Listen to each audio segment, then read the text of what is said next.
नमस्कार दोस्तों, स्वागत है आपका फिर से एक नए वीडियो में। तो दोस्तों 2020 की बात है या फिर 2019 की बात है, जब बीएसएनएल को लगातार घाटा हो रहा था तो ऐसी स्थिति में कर्मचारियों को एक स्कीम दी गई थी जिसको बोलते हैं वीआरएस योजना। उसके तहत बहुत सारे कर्मचारियों ने वीआरएस लिया था। अब अगर कंपनी की बात करें तो कंपनी की तरफ से तो एक तरीके से सिर्फ छटनी थी, कर्मचारियों की छटनी की गई थी, वीआरएस योजना उनको दी गई और उनको फायदा भी हुआ था उस समय। तो देखिए यहाँ पर एक सवाल आता है कि बहुत सारे कर्मचारी रिटायर होते हैं, तो जो बीएसएनएल कर्मचारी रिटायर होते हैं तो वो direct pensioner dot observe pensioners बनते हैं, जो पहले वाले पेंशनर्स थे।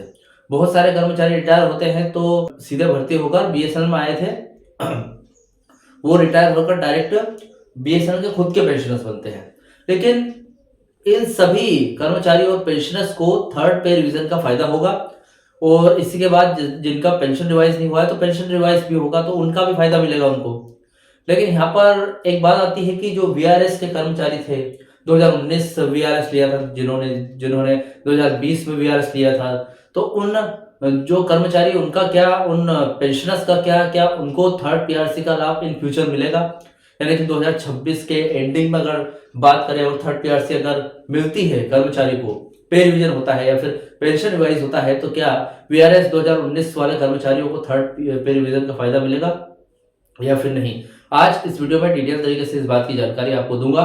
तो सबसे पहले तो चैनल बनाया तो सब्सक्राइब करें। मेरा नाम है सुनील विश्वकर्मा।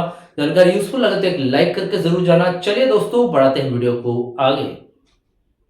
तो दोस्तों देखिए ये भी एक गहरा सवाल है देखा जाए तो, क्योंकि पे रिवाइज का फायदा यानी कि थर्ड पीआरसी का फायदा हर एक बीएसएनएल कर्मचारी या फिर हर एक बीएसएनएल पेंशनर्स को हो रहा है, तो वीआरएस कर्मचारी को क्यों नहीं होगा? तो देखिए आज इस जानकारी को समझते हैं। देखिए वीआरएस यानी कि हिंदी में बोले तो स्वैच्छिक सेवानिवृत्ति योजना लेने वाले कर्मचारी, विशेषकर बीएसएनएल या फिर एमटीएनएल जैसे संस्थानों के साथियों के लिए थर्ड पे रिवीजन का जो मुद्दा है काफी समय से चर्चा और अदालती कार्यवाहियों में अटका हुआ है। आज 6 अप्रैल 2026 हो चुका है और इस स्थिति और ये जो स्थिति है इसको step by step point by point समझते हैं। सबसे पहले तो अगर मौजूदा स्थिति की बात करें और अगर लाभ मिलता है तो थर्ड पीआरसी का क्या लाभ मिलेगा? सीधे शब्दों में कहे तो अभी तक थर्ड पीआरसी को लागू करने का अंतिम आदेश जारी नहीं हुआ है, क्योंकि अफोर्डेबिलिटी क्लोज में रिलैक्सेशन नहीं दे रही सरकार। हालांकि कानूनी लड़ाई अब भी जारी है, कुछ सकारात्मक संकेत मिले हैं। सबसे पहले तो अफोर्डेबिलिटी क्लोज की बात कर लेते हैं। सरकार का मुख्य तर्क है कि कंपनी जैसे कि बीएसएनएल घाटे में है, इसलिए थर्ड पीआरसी के लाभ नहीं दिए जा सकते जब तक फायदे में नहीं आती। कोर्ट के रुख की अगर बात करें तो हाल ही में फरवरी मार्च 2026 मामलों में पेंशनर्स एसोसिएशन ने पुनर्जोर वकालत की है कि पेंशन का रिवीजन कंपनी की आर्थिक स्थिति से जुड़ा नहीं होना चाहिए, क्योंकि पेंशन केंद्र सरकार की जिम्मेदारी के तहत यानी कि रूल 37 ए सीसीएस पेंशन रूल से आती है। अगर वीआरएस 2019 या फिर उसके बाद रिटायर हुए हैं जो भी कर्मचारी है तो उनके लिए कुछ महत्वपूर्ण पॉइंट्स हैं, जैसे कि नोशनल इंक्रीमेंट अगर मिला 2026 के ताजा अदालती फैसलों के अनुसार उन वीआरएस कर्मचारियों को एक अतिरिक्त इंक्रीमेंट का लाभ देने की बात कही गई है जिन्होंने अपनी सेवा 365 दिन पूरे कर लिए थे, भले ही वे इंक्रीमेंट लगने की तारीख से पहले रिटायर हो गए हो। इससे आपकी पेंशन में थोड़ी बढ़ोतरी हो सकती है। ठीक है, तो यहाँ पर जैसे कि मैंने एक वीडियो भी बनाया था इसका आपको, कि जो जैसे कि आपको जो इंक्रीमेंट मिलता है, ठीक है, हर साल जो इंक्रीमेंट मिलता है आपकी सैलरी में, एक तो जनवरी में मिलता है इंक्रीमेंट और 1 जुलाई को मिलता है। बहुत सारे ऐसे कर्मचारी थे 30 जून को रिटायर हो गए थे और 1 जुलाई को उनको इंक्रीमेंट मिलने वाला था, लेकिन वो इंक्रीमेंट उनको नहीं मिला। नियम के हिसाब से वो मिलना चाहिए था, इसलिए सरकार ने वो लागू किया था। उसका एक मैंने वीडियो भी बनाया था, चैनल्स पर अपलोड है, आप उस वीडियो को चेकआउट कर सकते हैं। तो वो फायदा भी उनको मिलना चाहिए था। पेंशन रिवीजन की अगर बात करूं तो थर्ड पीआरसी का लाभ मुख्य रूप से आपकी पेंशन रिवाइज करने के लिए मांगा जा रहा है। यदि थर्ड पीआरसी लागू होता है यानी कि 1/1/2017 से आपकी सैलरी और बाद में उसी आधार पर पेंशन की कैलकुलेशन की जाएगी, जैसे कि पे रिवीजन की गई थी, जिससे एक बड़ा एरियर मिलने की पूरी संभावना बनेगी। देखा जाए तो इसमें कुछ चुनौतियां आएगी, कुछ रुकावटें आएंगी, उसको देख लेते हैं। सबसे पहले तो सरकार की तरफ से वैलिडेशन एक्ट 2025, सरकार ने हाल ही में एक नया कानून लाने की कोशिश की है 30 मार्च की सुनवाई में उस कानून को पेश करने की बात कही गई थी, लेकिन पहले ही वकील बदल दिया सरकार ने, इसलिए इस मामले को और खींचा गया। 20 अप्रैल को लास्ट सुनवाई होगी। देखते हैं वैलिडेशन एक्ट कितना प्रभावकारी रहता है, लेकिन फिलहाल अभी मुद्दे पर ध्यान देते हैं। सरकार ने हाल ही में एक नया कानून लाने की कोशिश की है जो पेंशनर्स के क्लासिफिकेशन और पेंशन रिवीजन के पुराने नियमों को प्रभावित कर सकता है।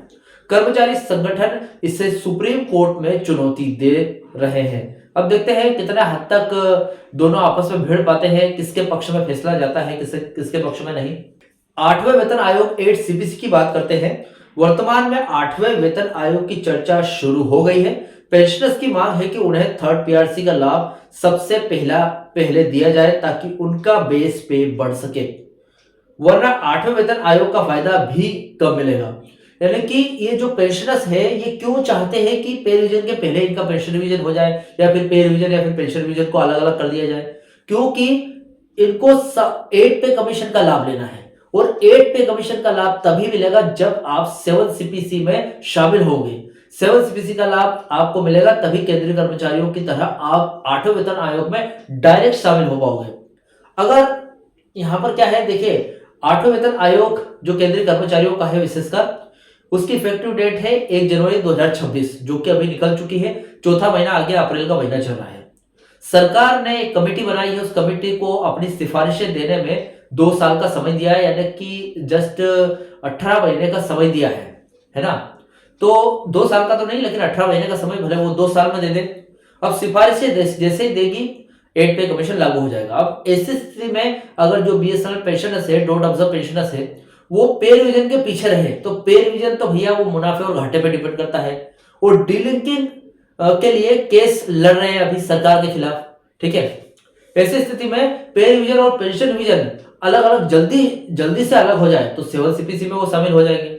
अगर जल्दी अलग नहीं हुए और इसके पहले 8वां वेतन आयोग लागू हो गया तो दिक्कत हो सकती है, क्योंकि 7 सीपीसी छूट जाएगा। फिर नहीं तो 8वें वेतन आयोग में शामिल होने के लिए जगह नहीं मिलेगी, क्योंकि आप डोंट ऑब्जर्व केंद्रीय पेंशनर्स के समान नहीं हो, डोंट ऑब्जर्व पेंशनर्स हो। अगर आप 7 सीपीसी में शामिल होते तो आपको 8 सीपीसी में डायरेक्ट जगह मिल जाती। तो कुछ इस तरीके से जल्दी की जा रही है। फिलहाल अभी जो वीआरएस कर्मचारी उनको क्या करना चाहिए, सबसे पहले एसोसिएशन है उससे जुड़ा रहना चाहिए। जो बड़े बड़े एसोसिएशन है जैसे संगठनों की खबरों पर नजर रखें, क्योंकि सामूहिक कानूनी जीत ही एकमात्र रास्ता दिख रही है फिलहाल। टैक्स छूट यानी कि टैक्स रिलीफ की बात करूं तो कई ट्रिब्यूनल ने वीआरएस के दौरान मिले मुआवजे यानी कि एक्स ग्रेशिया पर टैक्स छूट के पक्ष में फैसला सुना दिया है। यदि आपने यानी कि जो वीआरएस वालों है उन्होंने इस टैक्स को भरा था, तो आप अपने सीए से सलाह होकर जो चार्टर्ड अकाउंटेंट है उससे सलाह लेकर रिफंड के लिए प्रक्रिया देख सकते हैं। कुल मिलाकर बात यह आती है कि फिलहाल मामला विचाराधीन है, सरकार इसे टाल रही है, जबकि कोर्ट में कर्मचारियों के पक्ष को मजबूत बताया जा रहा है।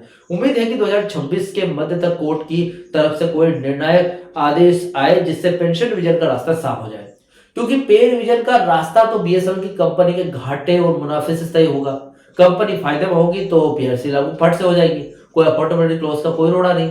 और अगर पीआरसी लागू नहीं हुई तो अफोर्डेबिलिटी क्लॉज का भी नहीं हटेगा, और पीआरसी लागू नहीं होगी तो पीआरसी के पीछे नहीं रह सकते। दोनों को डीलिंग करवाना बहुत जरूरी है। 20 अप्रैल का देखते हैं जो कोर्ट की सुनवाई है वो किसके पक्ष में जाएगी, सरकार या फिर पेंशनर्स के पक्ष में गई तो डीलिंकिंग पॉसिबल है काफी हद तक, ठीक है। फिलहाल ये अपडेट थी वीआरएस वालों के लिए, वीआरएस कर्मचारियों के लिए यहाँ पर फायदा मिलेगा या नहीं, मैंने आपको पूरी जानकारी आज इस वीडियो में दे दी है। फिर भी आपको कोई इससे जुड़े हुए डाउट और क्वेश्चन वगैरह रह गए हो तो मुझे कमेंट बॉक्स में कमेंट कर सकते हैं।